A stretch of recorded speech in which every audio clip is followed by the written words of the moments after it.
many very known characters in the Hindu mythology had faced harsh judgments and comments due to their social and material differences. As a person who loves reading the mythological genre, this article, it gave me something to dwell over.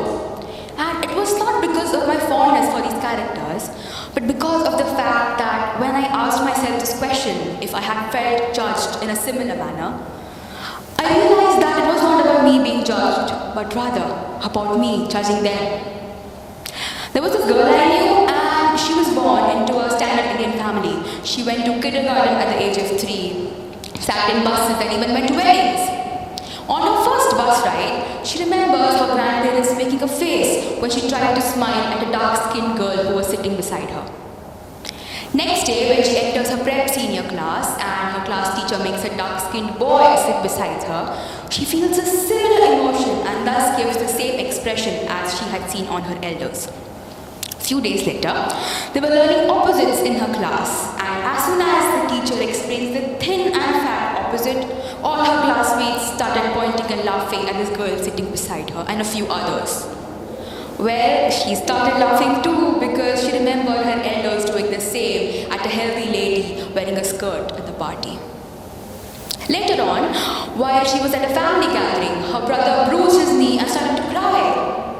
While consoling him, her uncle laughed and told her brother to stop crying like a girl, making her other relatives laugh as well. Even when she did not understand the context of that phrase, she understood it quite accurately.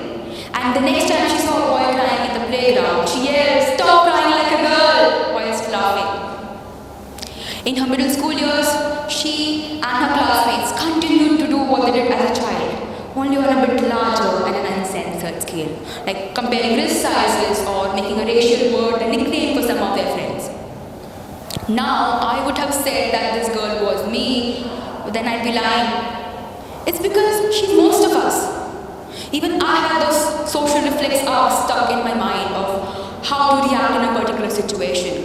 For example, till about 3 years ago, my first thought, when I saw a girl wearing a short skirt, was, oh God. And then my second thought was, no, Kanti, she's a normal person, she can do whatever she wants. I was the person that I would hate.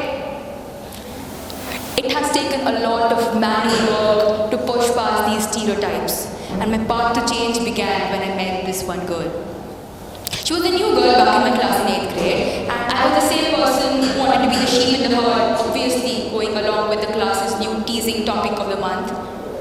This girl, she had many to-be-picked-upon qualities, but the selfish me became her friend because she used to give me books to read, which was prohibited by my parents because I binged read a lot. It was the same give and take book friendship for about half a year when I found her crying in my empty class for some reason.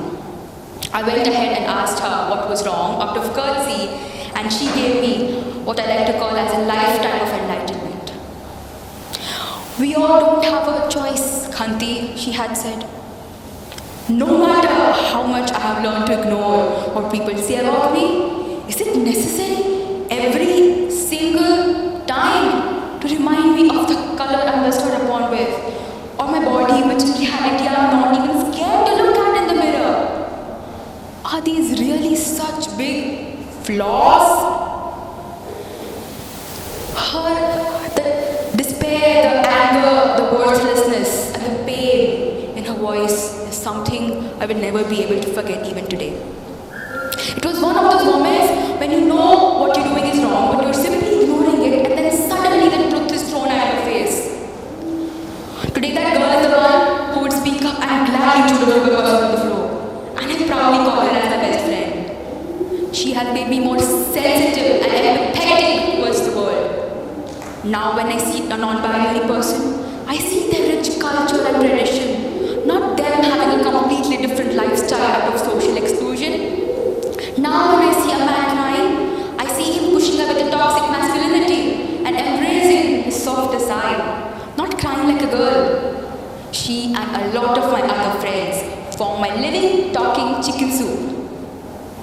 These small things are just so well woven into my life that the childhood indoctrination went unseen. As a matter of fact, I know that my past generations would never like to hear all this, but my own and my future generations need to. They need to be more sensitive and responsible of what they speak and how they act. And it's our responsibility to make that environment and that understanding available to them. Because our past, somewhere or the other, influences our future. And thus, the yesterday becomes the tomorrow. Thank you.